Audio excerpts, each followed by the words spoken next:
chasing them. Still chasing them. Yeah. Okay. It takes going and sitting on them. Right. Okay. You have to go back and you're going to have to sit on them. I think this is a situation where they called us prematurely. They weren't fully ready. They didn't have the money yet. Okay. What we succeeded is to sell the technology to the head guy. Yep. Okay. Yep. And when the radiologist says this is good, that satisfies their needs for this product. But he doesn't have the money yet. Right. Okay. Or he doesn't have the investors put together yet. So many times salesmen ask me, when should I stop? My answer is, you don't stop until they tell you. That's right. So there's a little bit more than that too. Remember, Mr. George wanted to try to get this buy the machine without applying for CON. He wanted to get it on the old CON, and he was not anywhere close to being able to do that. So now they're having to reevaluate and try to perhaps file for a CON. And that's what I think they're deciding whether they have the resources to do that. Something is holding them up. Well, CON would hold them up, right? Yeah, absolutely. Remember when we had the short conversation about CON? Yeah, right. That there is a possibility of doing some manipulating with the numbers. Right.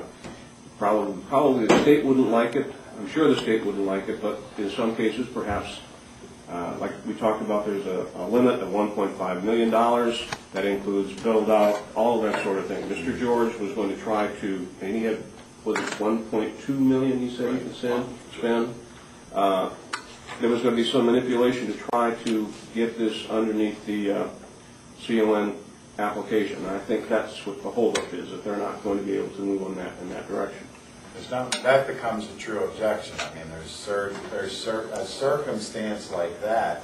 There's not much you can really do with them. But I think what does happen with prospects, though, is you get them so excited, like I was saying, and you don't close them at that point, their excitement has to come down. So it's hard to get them back to the appointment. That's why I don't like to get somebody to that excitement level until I know I'm with them at the point that they can make the decision. Now, they might not say, I'm going to give you the money right now, but they'll say, the first juncture I would say is, okay, I'm going to give you all the information, you're going to verify, you're going to talk to the attorney and the accountant. So let's set the next appointment. That then gives you a real appointment. Here's another thing, guys, about appointment setting. When you set an appointment with somebody, you should make it crystal clear that they own that time. You're not coming to see anybody else. At whatever distance you're coming, you are not coming to see somebody else. Blow the appointment out before wasting the time of frustrating yourself. You won't blow the appointment out. What they'll do is they'll be honest and say, you know what, I really can't meet with you during the day. I'm so busy. Can you come to town and see me when the office closes? Whatever it takes.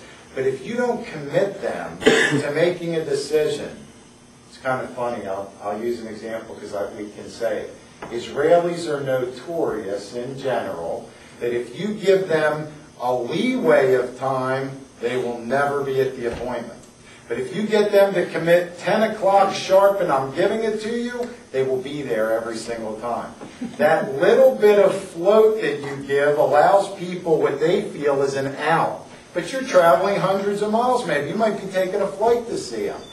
They should know that. This is how important you view it, and they need to view it the same way. They don't always. You don't always what? They don't always do that. You're right. You don't always, but if you try to lock them down, I'm sure a lot of guys just want to have the appointment and never actually confirm the day before they're getting on the flight that we still have a 2 o'clock appointment tomorrow. When Jay came to Texas with me that last time, now Jay flew from New York to Texas, I had that thing confirmed out. Again, even the day before, my guy's coming in from New York tonight. Right. We'll be there tomorrow for lunch. We're bringing lunch for the office. And which we happens. did, Yeah. and but we still got the song, but we had to camp out for about 2 hours. Right, and you'll have to do that. But they didn't, and we thought for a while they weren't going to make it. Did you sell that one? We're still working on it. I'll tell you why you're going to sell it. This is the reason. When a person doesn't keep their commitment to you, they feel bad about Feel a it. little indebted. That's And he- right. and he actually And went up they and need did. to give you a little more, they think, to make you feel happy about it. Those are great sales. I wait all day. If I know he's coming back and I've got nowhere else, especially today when you can be sitting in your car doing business anywhere. I told the office manager, well, we'll just go to the hospital. At the time, okay, he's not gonna make it, Jay was standing right there, so we'll go to the hospital. She says, I'll call him. Yep. A little bit later, no, tell him not to come to the hospital. I'm gonna make it, I'm just gonna be late. And they were late. But That's they it. eventually- But they don't always back, their time comes first. Yes, You do have Doc. to deal with that. Doctor. Yeah,